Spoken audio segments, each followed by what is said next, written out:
अस्सलाम वालेकुम दोस्तों, मैं हूं उमैर अदीज़ और आप देख रहे हैं यू आर अदीज़। कोविड-19 की इस दूसरी लहर में लगभग ज़्यादातर देश हमारे साथ खड़े हुए हैं।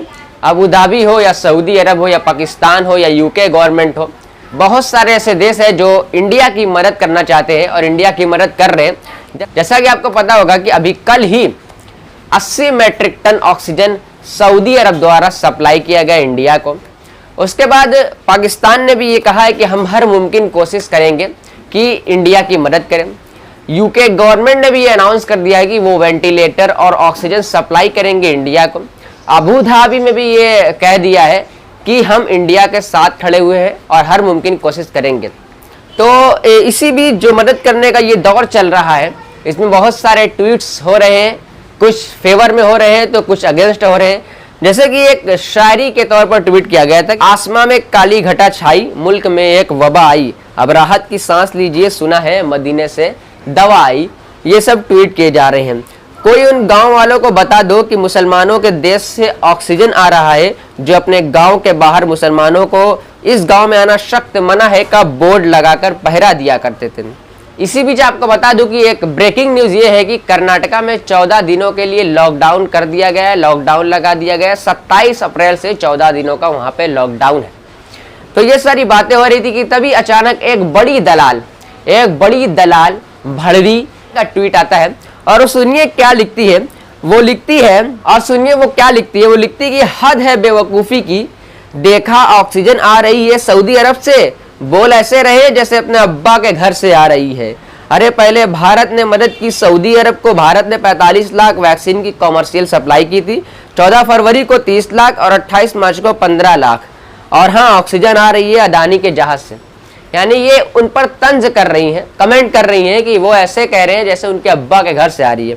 तो मैं आपको बता दूं कि सबसे पहले तो आपने ये कहा कि आपके अब्बा के घर से आ रही है, तो जी हाँ, हमारे हुजूर के घर से आ रही है, हमारे नबी के घर से दवा आ रही है। जिस हुजूर की शान में गुस्ताखी की गई थी नरसिम्हारन द्वारा, जिस हुजूर की शान में गुस्ताखी न जाने कितने हिंदू करते हैं, और वो कहते हैं कि हम मुसलमानों का पानी तक नहीं पिएंगे। और पिछले साल लॉकडाउन में आपने देखा होगा कि कितने सब्जी बेचने वाले मुसलमानों को डंडे से मारा गया था और ये कहा गया था कि आपको सब्जी बेचने का अधिकार नहीं है। और आपने मरकज में भी देखा कि किस तरीके से उनको जिम्मेदार ठहराया जा रहा था और पूरा ब्लेम मुसलमानों पर लगाया जा रहा था कि मुसलमान ही कोरोना फैलाने का जिम्मेदार है, मुसलमान ही कोरोना जिहादी है।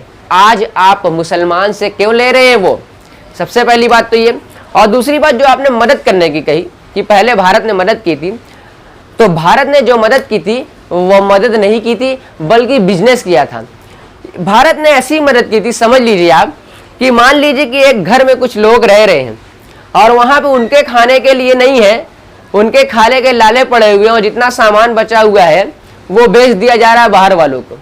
ऐसी ही कुछ मदद की गई थी। अरे यहाँ के लोगों के लिए ऑक्सीजन अवेलेबल नहीं है, यहाँ के लोगों के लिए वेंटिलेटर अवेलेबल नहीं है, यहाँ के लोगों के लिए वैक्सीन अवेलेबल नहीं है, जो आपने सऊदी में भेज दी थी। अभी इन्होंने हवाला दिया कि सऊदी में वैक्सीन भेजी गई थी, तो यहाँ के लोगों के लिए वैक्सीन अवेलेबल नहीं है और आपने बाहर भेज दी। ये कहाँ की अक्लमंदी भाई? ये कहाँ की मदद है? आपने मदद नहीं, आपने बिजनेस किया था सऊदी अरब से।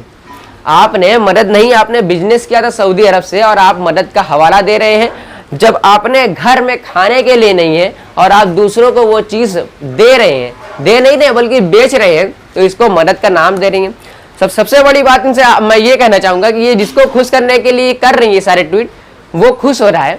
अब ये जाकर उसके तलवे चाटे और हमसे ये ना कहें कि तुम्हारे अब्बा के घर से आ रहा है, क्योंकि ये भी जानती हैं, ये भी एक मुसलमान ही है, कि ये कहाँ से आ रहा है। वो ऑक्सीजन नहीं है बल्कि दवा आ रही है और इंशाअल्लाह ताला यहाँ से इंशाअल्लाह ताला अब इस वबा का खात्मा होगा। दूसरी बात, आपने मदद की नहीं, पहले तो मैंने कह दिया कि बिजनेस किया आपने बिजनेस किया। आपके घर में वो चीज़ मुहैया नहीं है, आपके घर में वो चीज़ अवेलेबल नहीं है, आपके देश में वो चीज़ अवेलेबल नहीं है, आप दूसरे बाहर वालों को दे रहे हैं। और आपके देश में इतनी बुरी हाल है कि प्रतिदिन 3-3, 4-4 हजार लोगों की डेथ हो जा रही है इस कोविड-19 की वजह से। और यूपी की गवर्नमेंट, यूपी का मुखिया ये कह रहा है कि यहाँ पे कोई ऑक्सीजन की कमी नहीं है, यहाँ पे कोई वेंटिलेटर की कमी नहीं है, यहाँ पे कोई बेड की कमी नहीं है। और जो ये अफवाह फैला रहा है, जो ऑक्सीजन की कमी का रूमर्स फैला रहा है, उसको ये उसकी प्रॉपर्टी को सीज करने की बात कर रहे हैं। अरे कहाँ गई आप लोगों की अक्लमंदी? आप लोगों को इस समय उतर कर मदद करना चाहिए लोगों की। और आप ये कह रहे हैं कि ऑक्सीजन की कमी नहीं, क्या आपको दिखाई नहीं देता? क्या जनता अंधी है? जनता सड़कों पे मर जा रही है, आप लोगों को ये इमेज दिखाई नहीं दे रही है? और ये जो दलाल मीडिया है, जो दलाल पत्रकार है, वो कह रहे हैं कि आपके घर से ऑक्सीजन आ रहा है। भारत में इतनी बुरी हालात है कि ऑक्सीजन की कमी की वजह से न जाने कितने लोगों की मौतें हो रही हैं और लोग सड़क पर अपने परिजनों को अपने मुंह से हवा दे रहे हैं, लेकिन फिर भी वो बचा नहीं पा रहे हैं। और 80 मीट्रिक टन वहां से ऑक्सीजन आ रहा है, तो इनको भी उस पर जलन हो रही है कि आखिर कैसे मुसलमानों की तारीफ हो रही है। मुसलमानों की मस्जिदों को हॉस्पिटल बना दिया गया है, फिर भी आप लिख के ले लीजिए, आप लिख के ले लीजिए, जब भी ये वबा खत्म होगी मुसलमानों को दोषी ठहराया जाएगा और किसी ना किसी वजह से मुसलमानों पर यह अपराध लगा दिया जाएगा कि आपने ब्लैक मार्केटिंग की है, आपने ऑक्सीजन की ब्लैक मार्केटिंग की है, आपने वेंटिलेटर्स की ब्लैक मार्केटिंग की है, आपने इंजेक्शंस की ब्लैक मार्केटिंग की है। ये लोग कभी मुसलमानों की तारीफ कर ही नहीं सकते, आप चाहे इनकी जितनी भी मदद कर लीजिए। उम्मीद करता हूं कि ये वीडियो पसंद आएगा, और पसंद आए तो प्लीज लाइक करें, दोस्तों के साथ शेयर करें, हमारे चैनल यूआर हदीस को सब्सक्राइब करना ना भूलें। मिलते हैं नेक्स्ट वीडियो में। अल्लाह हाफिज़।